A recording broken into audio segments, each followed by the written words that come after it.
All right. Well, good evening, ladies and gentlemen. This collaboration truly does warm my heart because it brings two of the entities that I'm passionate about together. And what's not to love about that, right?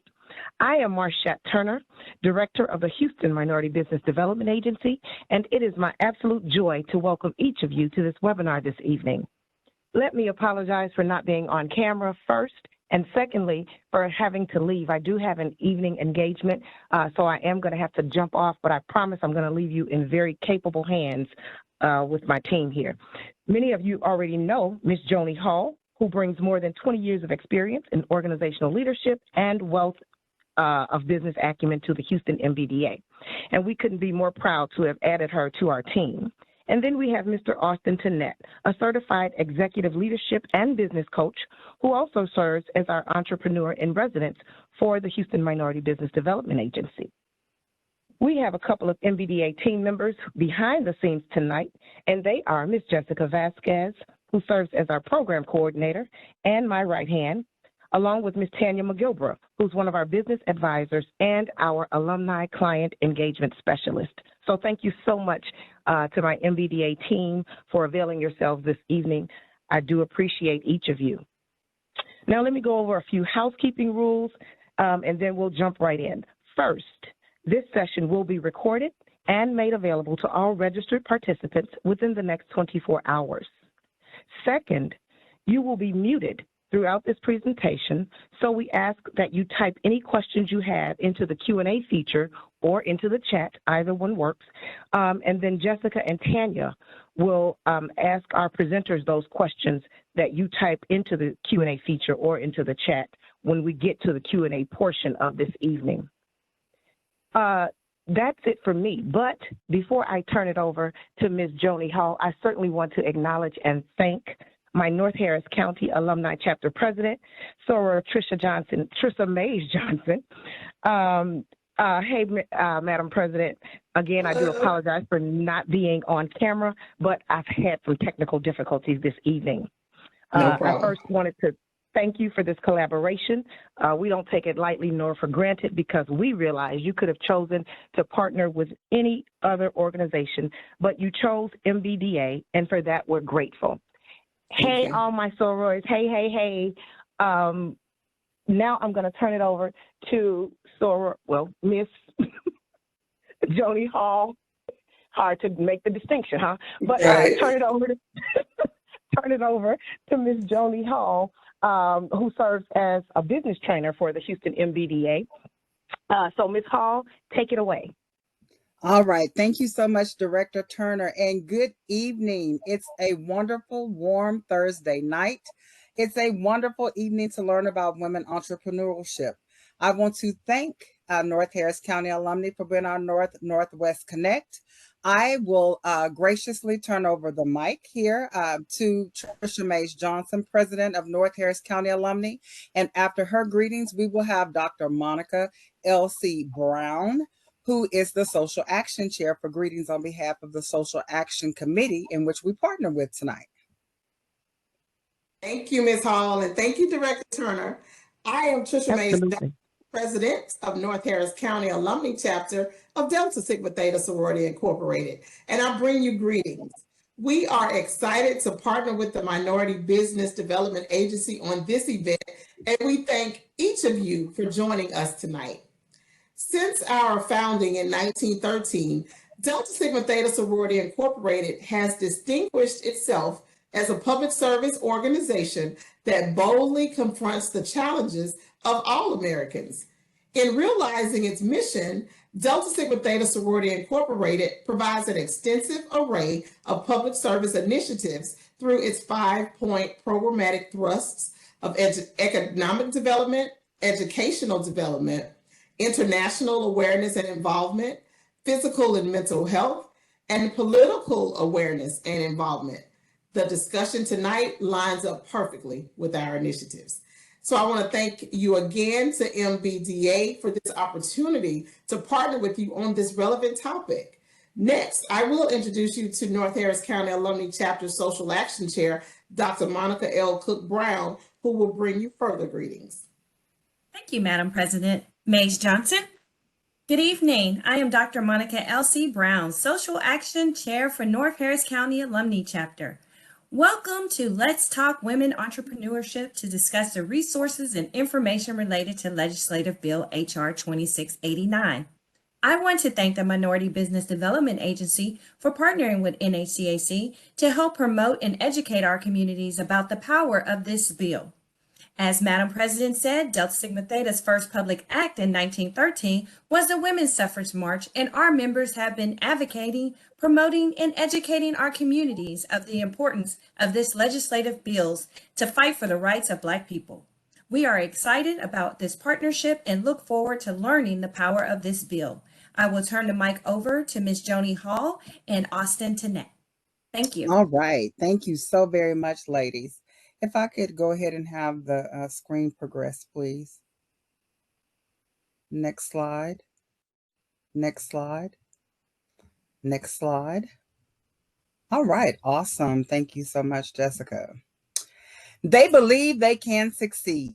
They're not overwhelmed by challenges, never-ending lists of things to do. They have healthy work-life balance. They support other women. They are cool under pressure. They are passionate about what they do. They are empathetic and compassionate. They are willing to take risks. They form strong relationships. They lead by example. Who are they? They are women entrepreneurs. How do these effective business leaders become bosses? Well, it starts with a successful mindset. Knowing success begins in the mind. Next slide, please. The power with which to acquire whatever one demands of life without violating the rights of others, that is success. A proven concept is the Carnegie Triangle of Success, presenting three ingredients: knowledge, skills, and attitude. This is a mindset a woman entrepreneur must falter. Let's look at the first element, which is knowledge. True knowledge equals understanding. There are two ways to acquire knowledge: by study and by being around people who know more about something than you or we do. The second element is skills. Is skill more important than knowledge? We can say it's not more important, but rather equally important. Both knowledge and skills are critical to personal development. The third element in the triangle of success is attitude. Attitude is key. Attitude is everything. More important than either of the previous two. Why do you think that's more important? Well, when you think about it, attitude equals desire. Anyone can have knowledge. They can have the skill that's necessary to accomplish big things. But if there's no personal desire and any drive behind the performance, the end result will be unrealized potential. You have to look at it that attitude is a two-sided coin. So again, this is engaging in the entrepreneurial mindset. Next slide, please. In thinking of the entrepreneurial mindset, which one of these behavioral superpowers do you have? The growth mindset or the fixed mindset? Someone with the growth mindset views intelligence, abilities, and talents as learnable and compatible with improvement through effort. On the other hand, someone with a fixed mindset, which you can almost say kind of closed-minded, views these same traits as inherently stable and unchangeable over time. While fostering a growth mindset, anyone can benefit. It is very crucial if you are a woman entrepreneur to foster the growth mindset. Here are some of the ways that the growth mindset can serve you as you launch or grow your business. It allows you to move into new fields. When you have that growth mindset, you don't have to look behind you or worry about your past, because it definitely does not define your future. It fosters resilience. We know of being a woman entrepreneur, it's always about brushing your shoulders off. It's about fostering that resilience. We know that resilience is the capacity to recover from and move through difficult situations. It is very critical and crucial in the entrepreneurial world. When challenges and setbacks, failures, or inevitably rise, your business survival depends on your ability to preserve and learn from difficult situations. Most importantly, a growth mindset keeps you humble. Humility goes a long way. Your growth mindset constantly reminds you that there's always more ways to learn. By knowing that you have the capacity to improve, the growth mindset can keep you humble through your entrepreneurial journey. As I always like to say, you're coachable and you're corrigible. Next slide, please. So let's talk about some of the key principles of the entrepreneurial mindset. And there are 5 of them. Be introspective, not retrospective. It's better to analyze yourself in the moment and not constantly analyze your previous decisions. You can't change the past. However, you can change your reactions in the future. Change what you can about yourself. In that moment, mindset will help you in many areas, but most important areas is in your personal development. It's the mindset that says, there are certain things about my behavior that we all know will never change, but there are other areas that I can change. Learn what you can learn. Learning does not end with high school. It does not end with college. You have been gifted a certain personality and intelligence that you have to exploit by learning the things that you can learn. Don't stress about it. If you can't learn everything. Number 4, let everything else be what it is. It is what it is, and it does what it does. Stress comes from the belief that you can try to control things that are out of your control. The reason it stresses you out is because it's not possible to have that control. Let it go. Worry is a form of unspoken control. It never works. Number 5, practice the art of self-control. The more you stay on top of your personal life, the more energy and drive you can put into your business. This concludes my section on the entrepreneurial mindset in the perspective from a woman. Next will be Mr. Austin Tenette. Next slide, please. So in this one, we want to talk a little bit about your entrepreneurial superpower. There's some really good news out there that's been in the research. The research tells us that Black women are starting businesses at a rate that far surpasses any other ethnic or gender. And so if we think about this proliferation of Black women-owned businesses, there's one thing that all of you have in common, and then that's courage. You've taken that first step. You've either made a commitment that I'm going to operate a side business, a side hustle, or I've made the decision to leave corporate America, step out on my own, and we often do it for the money, but oftentimes it's something much, much deeper than money. Because if we're just doing it for the money, we'll probably give up. But if there's a deeper calling, a stronger why, our probability of success is dramatically stronger. So hopefully there's no Gen Zs on the line, because I think many of our Gen Zs have not had the pleasure of viewing The Wizard of Oz. But if we look at the Cowardly Lion, he spent his time in that particular presentation looking for courage. And that is the common theme that we see with our women of color. And I have direct exposure to this. I do a lot of entrepreneurial programs in conjunction with Houston Community College, and consistently 80 to 90% of our students and cohorts are females. And of that, probably 60 or 70% are Black females. So, the sisters got it going on. So that's great. Next slide, please. So the thing we will have to remember as we sort of, again, we're just going to talk about a couple of the fundamentals here, is that when we're out there conducting our business, either when we're launching or we're thinking, or we've been in business for a while, we've got to be cognizant of what is it that we're really selling. So we have the individual here in the produce aisle. So is she selling fruits and vegetables, or is she selling a healthier lifestyle? And so that's the one of the first questions I always ask the entrepreneurs that I'm working with. What is it that you're really selling? Because that's what people are connecting with. Because anybody can provide a fresh apple or fresh other fresh vegetables, but if you're providing or your message is around providing a healthier lifestyle, that message carries stronger and it'll give you a better probability of success for your business. Next slide.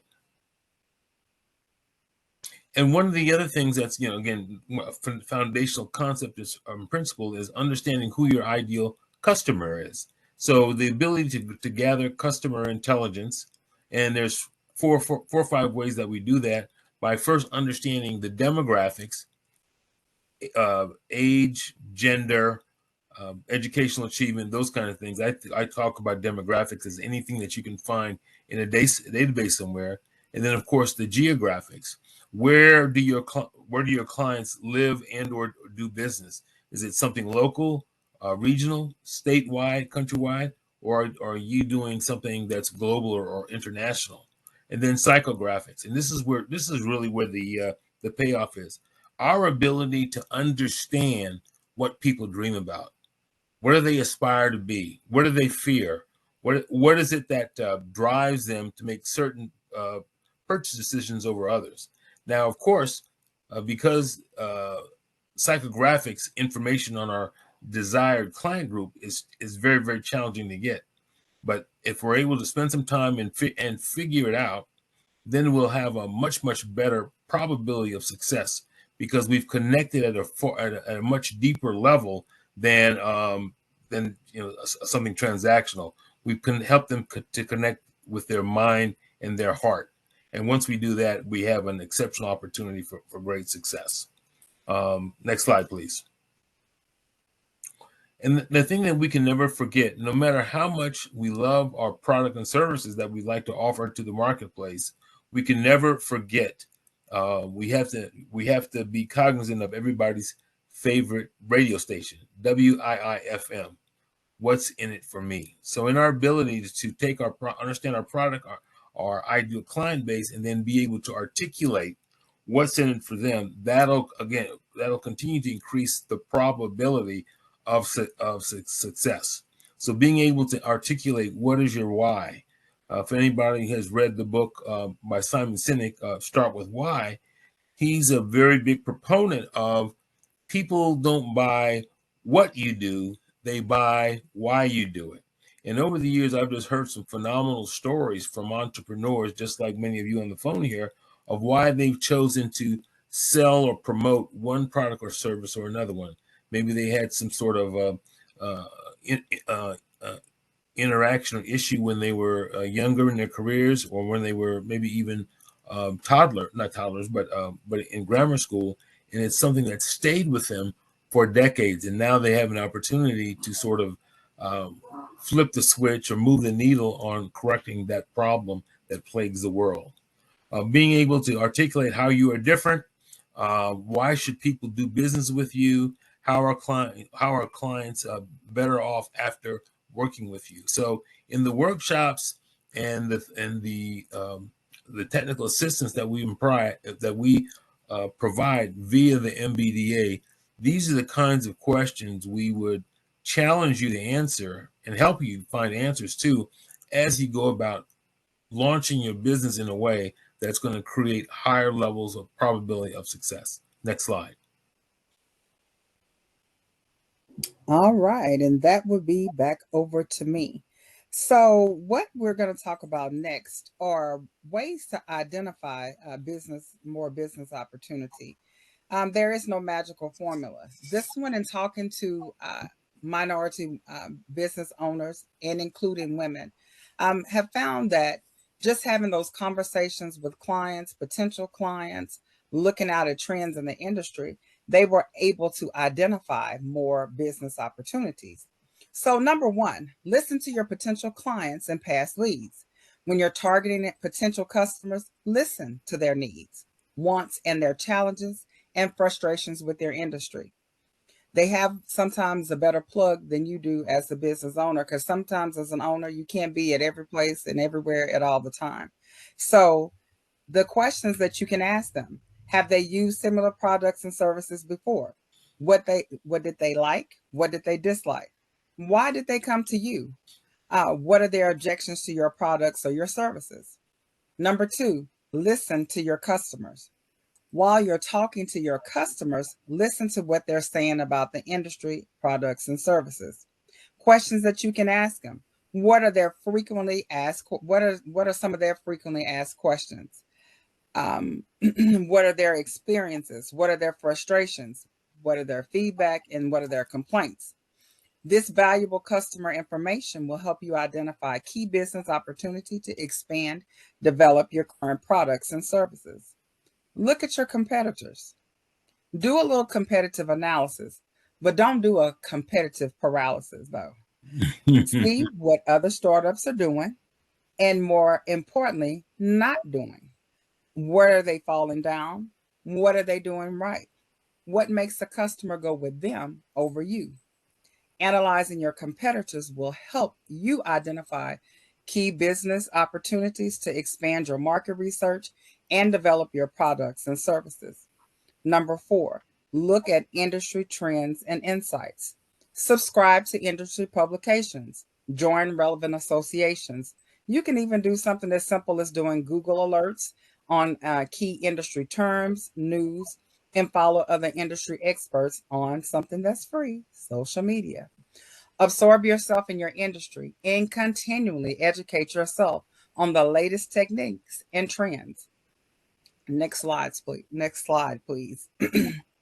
Now, let us review and look over how seeing some business problems as opportunities rather than actually challenges. Number one, you can adopt a positive view that the problem brings about an opportunity.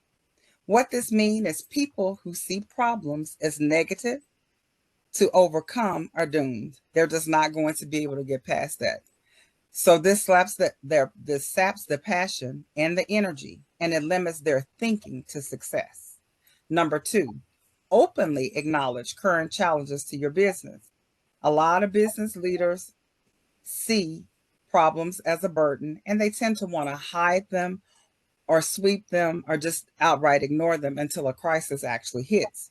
This prevents everyone from fully understanding the context, the root cause, and the steps to resolve it. The result is missed an opportunity and emotional infighting, and it causes the biggest thing, which is blame. Follow a fixed process to evaluate and resolve problems. Don't let emotions control your efforts. Stay firm and focused. Formally define the scope of the problem, followed by documenting the solution alternatives and time frame for the solution.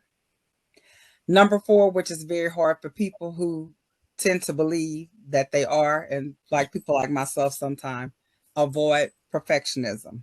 No problem has a perfect solution. We always in our mind, we plan this elaborate fix, and it's the simplicity of perfection is the biggest determinant to solving problems quickly. The search for the perfect solution delays progress, hurts morale, and blinds everyone to practical, quick solutions that would be really good enough.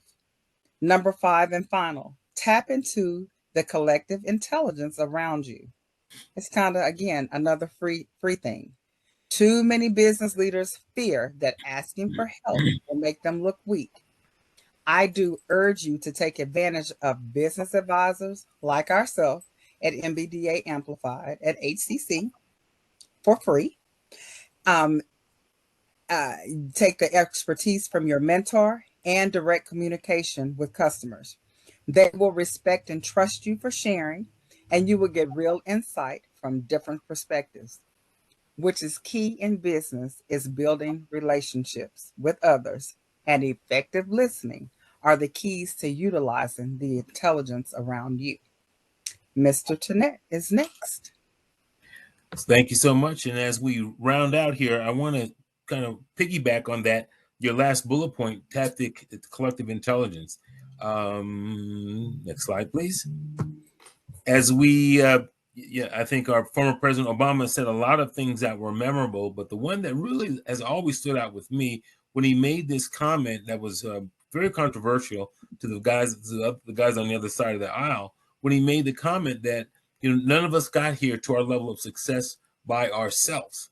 And I firmly believe that, because to be a business owner, to be successful, you got to have customers. So no, I mean, you may have created the business, but you are relying on your customers, your vendors, other partners for you to be successful. So as Joni had mentioned in the last slide, this is absolutely mission critical for you to develop a sense of resourcefulness that is going to help propel you to levels of success in your business enterprise. Next slide, please.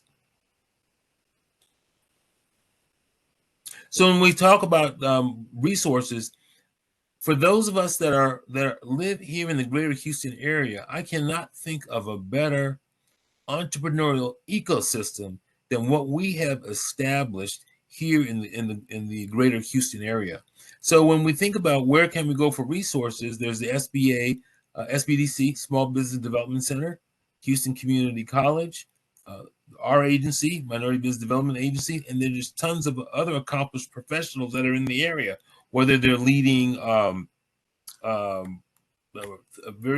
various think tanks or other sorts of entrepreneurial endeavors, and typically at little or no cost, just because we have such a vibrant community here. So in terms of a first step, I'd like you, as we kind of close out the formal presentation here today, I want you to just jot down or mentally take a note is, what is the one thing that you are going to commit to doing in the next 24 hours to move your entrepreneurial enterprise forward?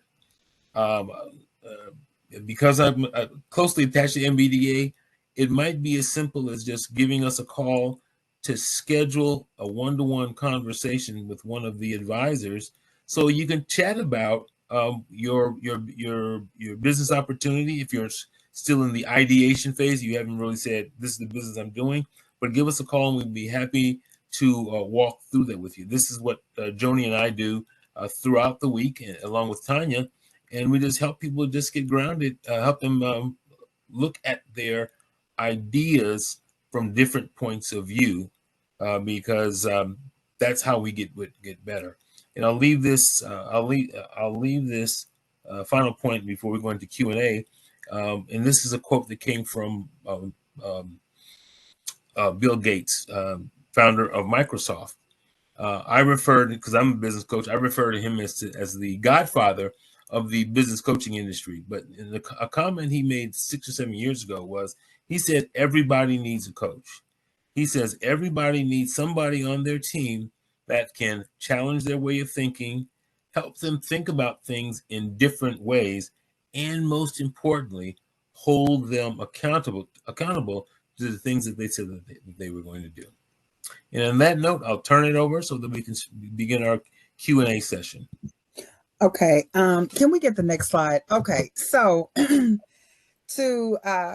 we're going to move on to the Q&A, but just to let you guys know, tonight what we did, we gave you a real Cliff Notes version because of this resource that we wanted to offer to you, that we started actually this month. It's our MBDA Academy. It offers technical business assistance, business matchmaking, networking, and business introductions. It is a little small here, but if you go out to the HCC website, you will be able to see the Academy in its entirety. We are finishing part 2 to the first workshop webinar on Monday. Actually, every other week we have office hours. So what we do when we have office hours, we do one-on-one. We are able to we're able to look at your capability statement, your business plan, whatever things that you have moving forward.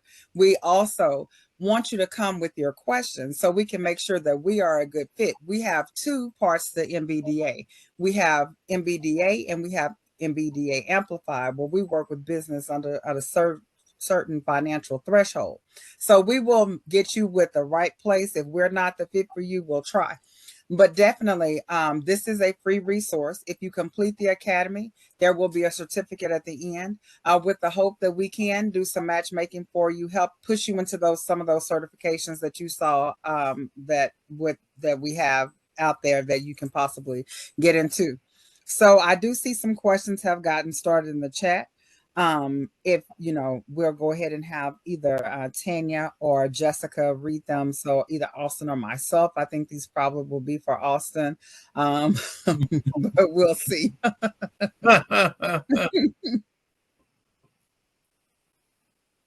Thanks, Johnny. Appreciate you closing out strong for us. Oh, absolutely. Hi, are we ready for the questions? We are. Okay, Jessica, they were here, the chats pop up and then they disappear for me. Oh, really? Oh, okay, that's strange. Let me see. I'll keep looking for them, but they pop up and then they disappear. Okay, I see one question saying like African American women are the fastest growing group of entrepreneurs.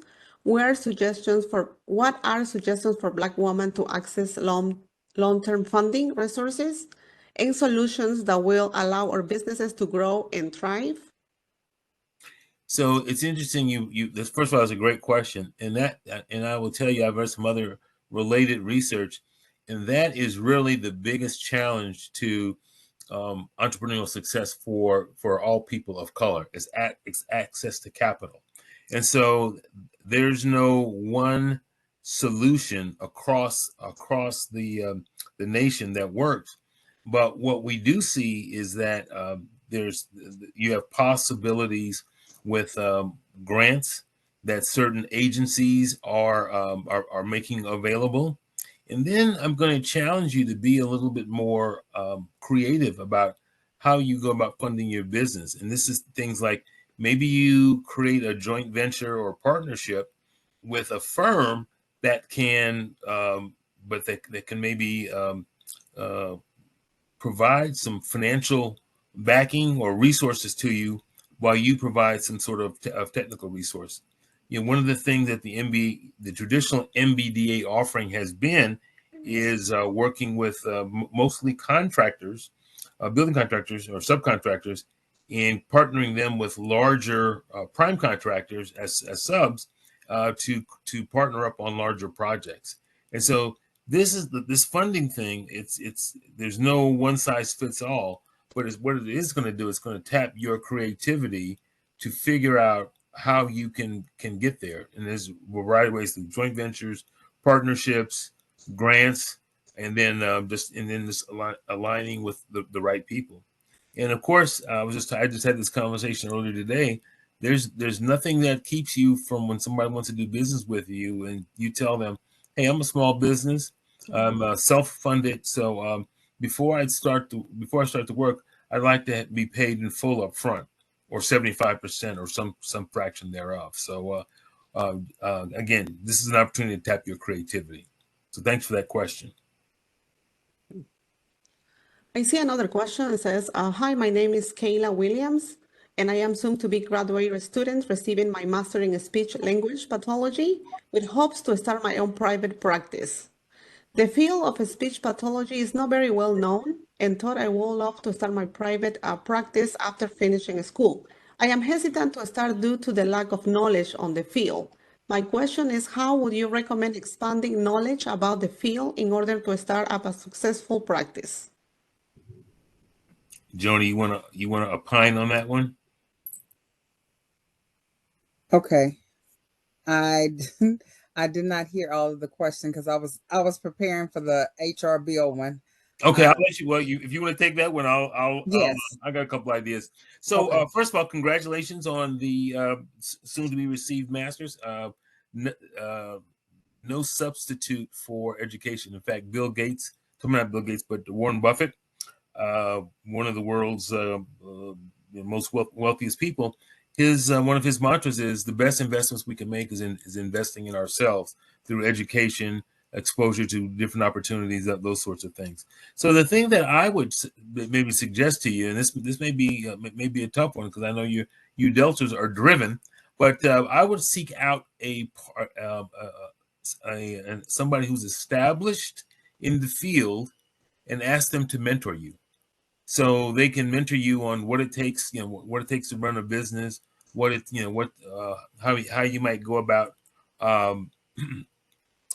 charging for your services.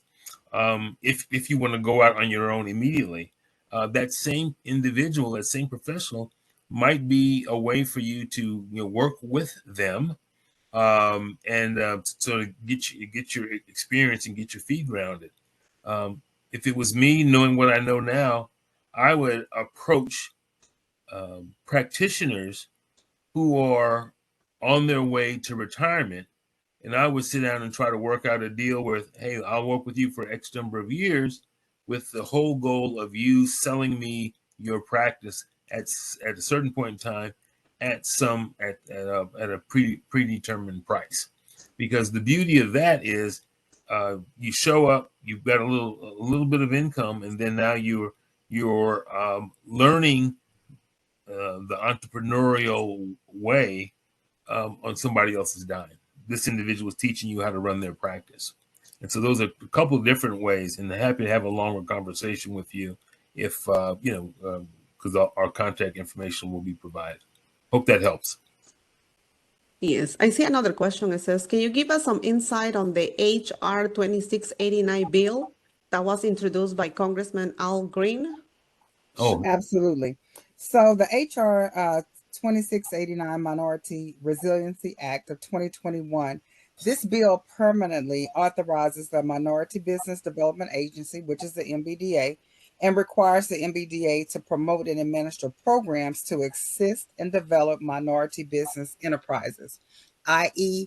our Small Business Academy, doing webinars of this sort, having matchmaking events with networking. We're heavily in construction and procurement matchmaking, encouraging MBEs to get their certification so they are attractive, they are ready for these governmental contracts that we can help help these contractors subcontract and so forth. So that is how we promote this bill. That was a great answer. Thank you. Yes. So good information, yes. Saying like, is there a priority that Congress Al Green would like to Delta Sigma Theta sorority to others during our time at our red and white days at Texas Capitol or at the nation's capital? I'm thinking that's a question from Dr. Monica Brown.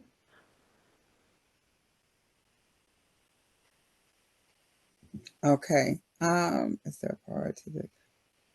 So, Sarah Hall, I just wanted to know, is this a push that Congressman Al Green, because I know we see him when we go to Delta Days in Washington, D.C., and he normally has a meeting with us. So is this something that we need to talk about from the educational standpoint to push his HR 2689? Oh, okay. Yes, well, it is, Dr. Monica. Yes. Yes, I'm sorry, guys. I'm sorry. I'm just getting to my engagement. But yes, Dr. Monica, that is absolutely correct. Congressman Al Green will still meet with us during Delta Days this year. And yes, we do need to attack this from an educational standpoint. Okay, thank you. Mm-hmm.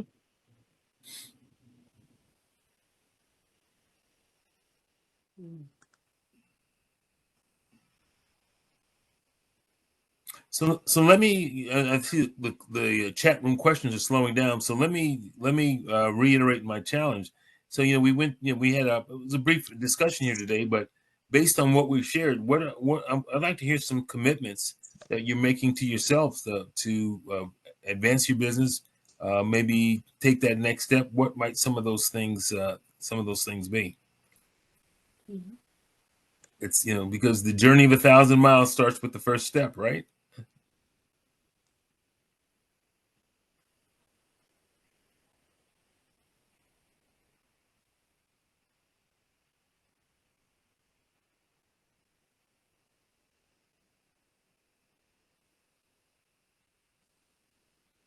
Okay, so I see engage more in the community. business planning, certainly.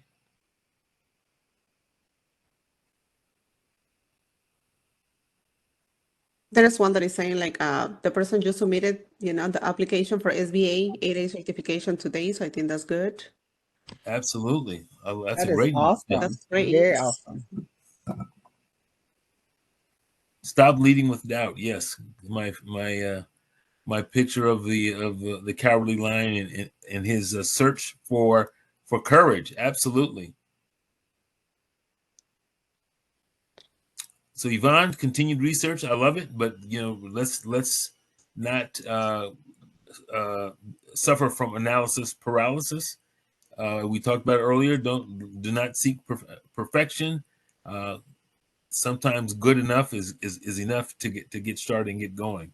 Because the reality of it is, and we see this so much with entrepreneurs, is that they may have one idea or concept, and then as they pursue that, then other things appear that are either additive to their idea and or maybe superior to their original idea, and then they end up veering off, which can be a very, very powerful strategy as well. But the key thing there, it's getting started and doing something.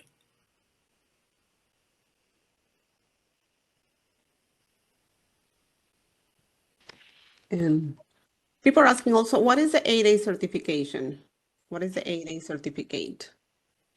So that's a program sponsored by the Small Business Administration, SBA 8A, and what it does is it seeks to, on government contracts, it seeks to set aside a portion of the contract for minority business owners, and typically, not always, but typically, those initiatives appeal to companies that maybe have been in business for a bit and have achieved some level of success. Whereas the businesses that Joni Hall and I are working on at the MBDA, we're working with businesses under $500,000 a year in revenue, and probably been in business less than 3 years. So we're looking at working with startups and or newly formed companies. 8A program can be when it's your time, can be a very lucrative initiative.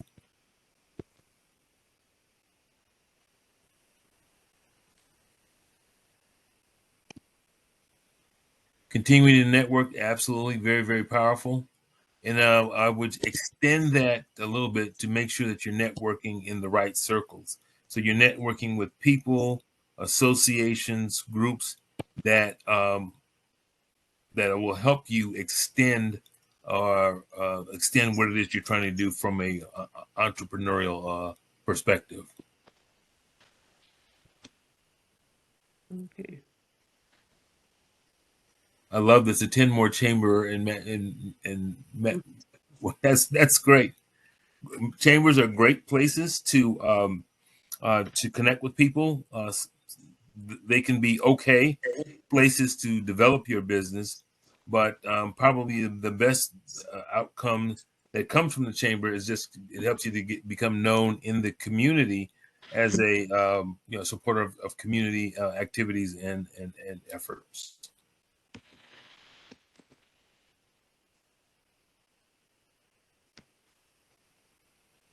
So there was I like this Small Business Academy. They see the power in working with an advisor. Yes, working with advisors and people who've either been there or done that, or have equipped themselves to advise people on the process. It can save you hours and hours of time and really become a shortcut to your ultimate success. So, I'm a business coach and have been for several years, but I have a coach. I work with a couple of different coaches because I don't know everything that I need to know. And like Bill Gates said, I need somebody to hold me accountable and somebody that I can bounce my ideas and concepts off of to make sure that I've looked at problems and situations from various angles.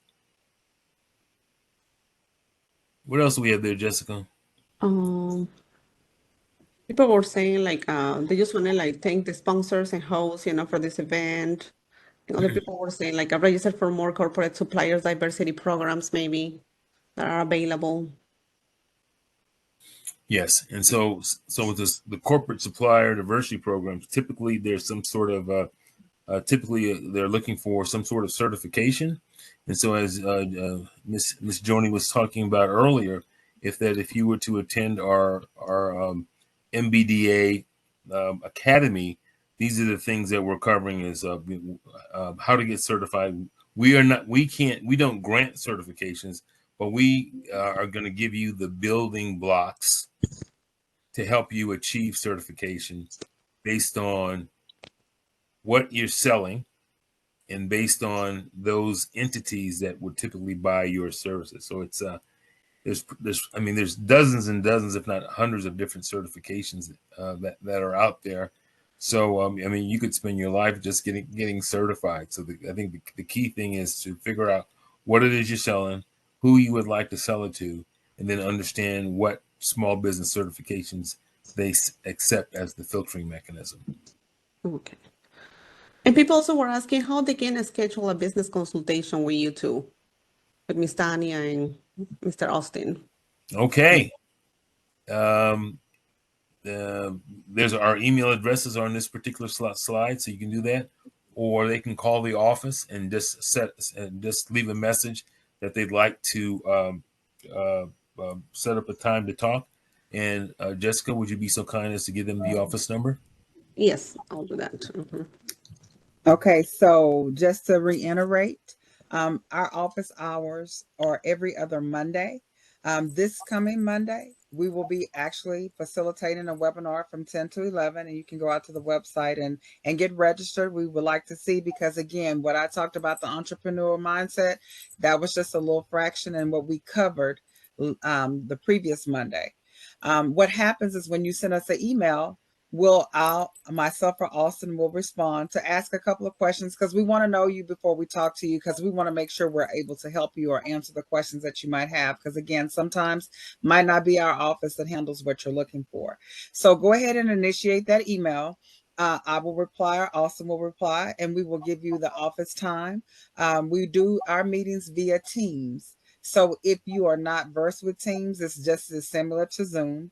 If you would prefer speaking on the phone, we can do a conference call. Just let us know that and email us your phone number, and we'll be more than glad. We want to meet everybody where they are, and we want you to be comfortable discussing and having an hour conversation with us about your business in whatever format that works for you, and so forth. So again, you'll see our emails down there, and then the office phone number has been put in there of 713-718-8974.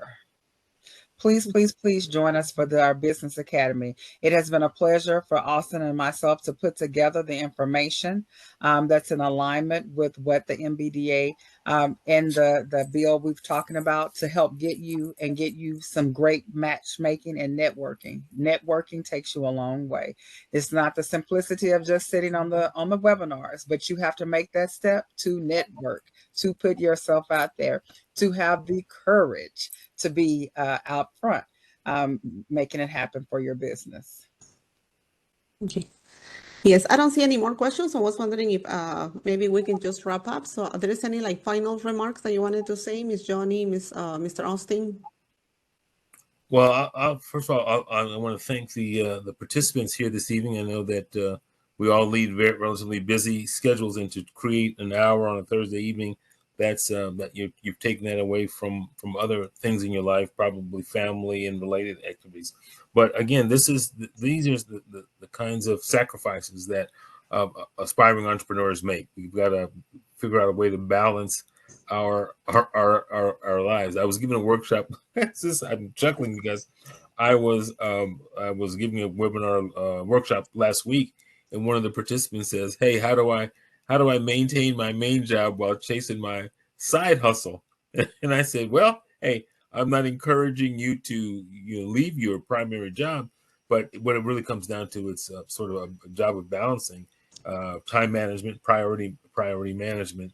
And maybe it's 3 days a week. You're spending 2 hours a day outside of your normal work job, because we don't want to have poor performance that gets you fired or gets you written up.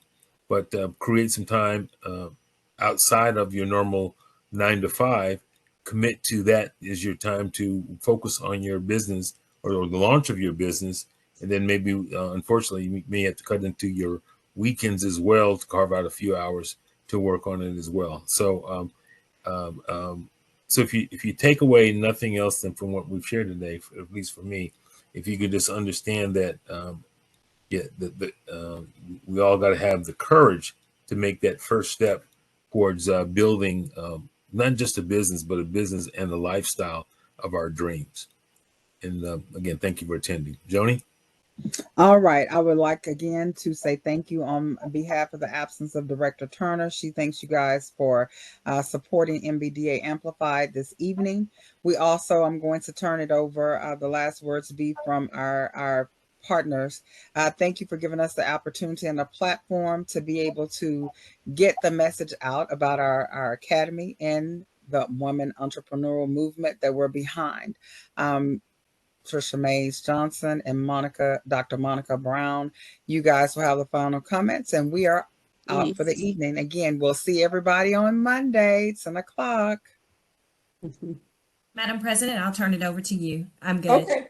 I won't keep you guys long. Thank you so much for that information. As I said, it falls in line with the initiatives that we have as an organization, Delta Sigma Theta Sorority Incorporated. And when I think about it, we talked about one of our thrusts as economic development, and this falls right in line with that. So I thank you guys again for the opportunity to partner with you, and hopefully we can do this again in the future. So thank you so much.